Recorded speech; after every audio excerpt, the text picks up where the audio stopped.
আসসালামু আলাইকুম। কেমন আছেন সবাই? আশা করি সবাই খুব ভালো আছেন। আমরাও আলহামদুলিল্লাহ ভালো আছি। আজকে আমি রান্না করব ঢেঁড়স দিয়ে চিংড়ি মাছ, আমের টক ডাল, কোরাল মাছ। তো শুরু করা যাক রান্না। ডালটা আমি আগেই প্রেসার কুকারে সেদ্ধ করে নিয়েছি।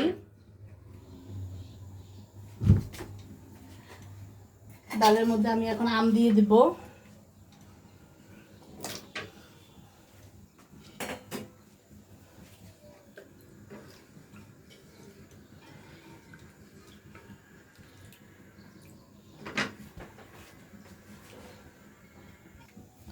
দুপুরের রান্না ঝটপট করতে হবে, তাই আমি 2 চুলায় রান্না বসালাম। এইটা আমি চিংড়ি মাছ দিয়ে ঢেঁড়স ভাজি চড়াবো।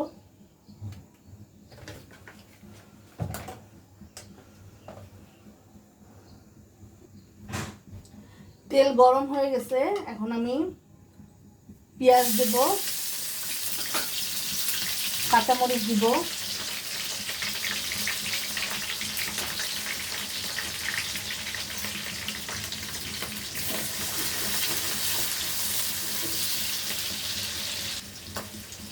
চিংড়ি মাছ দিয়ে দিব,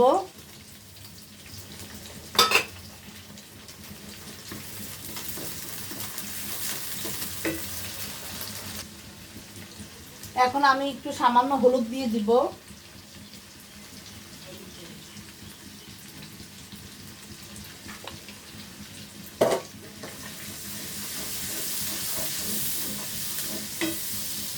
লবণ দিয়ে দিব স্বাদ মতো,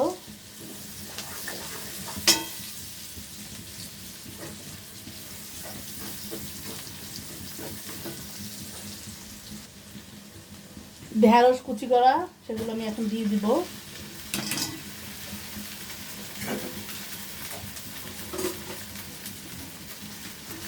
দিয়ে আমি সুন্দর করে নিয়ে দিব।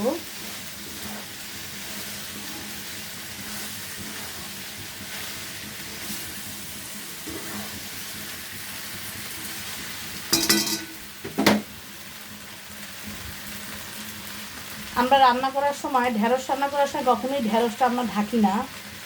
ঢাকলে ঢেঁড়সটা আর কি কেমন যেন একটা আঠালো আঠালো ভাব হয়ে যায়।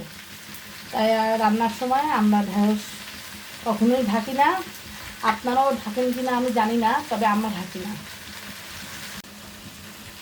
আমের ডালও ফুটে আসতেছে, খুব সুন্দর করে ফুটলে পরে পেঁয়াজ রসুন দিয়ে আমের ডালটা বাগার দিয়ে দিব।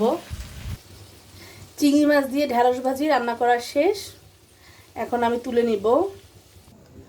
ডাল ফুটে গেছে, সুন্দর বলক নিচ্ছে, আমও সেদ্ধ হয়ে গেছে। এখন আমি ডাল বাগার দিব। ডালে বাগার দেওয়ার জন্য তেল দিলাম, রসুন দিব,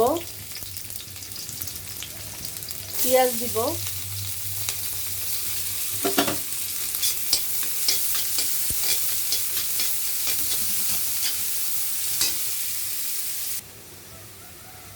ডাল বাগার দেওয়ার জন্য পেঁয়াজ আর রসুনটা আমি লাল লাল করে নিচ্ছি।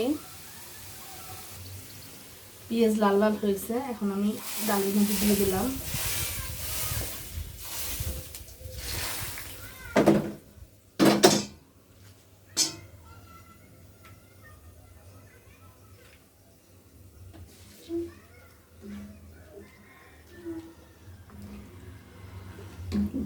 ডাল বাগার দেওয়া কমপ্লিট। এখন আমি কোরাল মাছ ভাজবো। আমি প্রথমেই মাথা দিলাম, কোরাল মাছের মাথা লেজ দিলাম।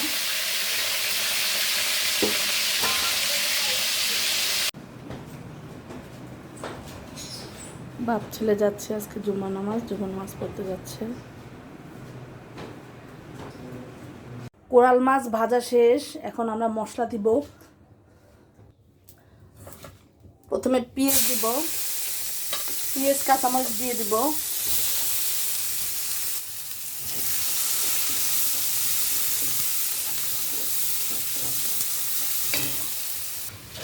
পেঁয়াজটা সামান্য লাল লাল হয়ে গেছে, পানি দিলাম।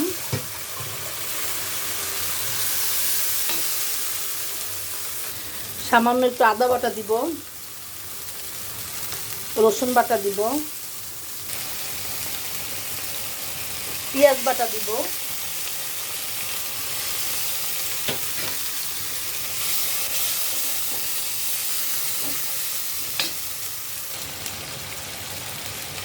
মরিচের গুঁড়া দেব।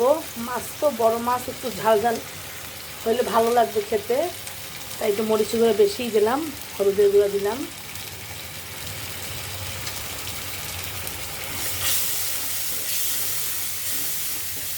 এখন মশলাটা সুন্দর করে কষাবো, কষানোর পরে মাছ দিয়ে দিব, পরিমাণ মতো লবণ দিয়ে দিব,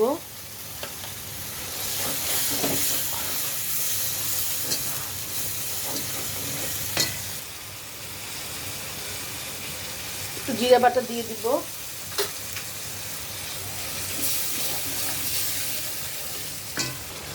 মশলা কষানোর মধ্যেই আমি মাছের মাথা দিয়ে দিব।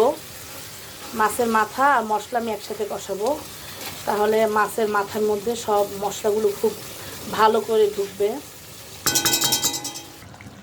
কোরাল মাছের মশলাটা আমি লোহার কড়াইতে খুব ভালো করে মশলাটা কষাইয়া তারপরে আমি এই চাকনা কড়াইটা দিলাম, তা নাহলে মাছ ভেঙে যাবে। গাছ থেকে আনা ছাদ থেকে যে আমাদের গাছ আছে টমেটো গাছ, সে টমেটো গাছ থেকে টমেটো নিয়ে আসছে, টমেটো চাটনি করব। দ্রুত রান্না করার জন্য পাশের চুলায় আমি দিয়ে দিলাম টমেটো চাটনি। টমেটোর চাটনির জন্য আমি একটু শুকনো মরিচ টেলে নিলাম,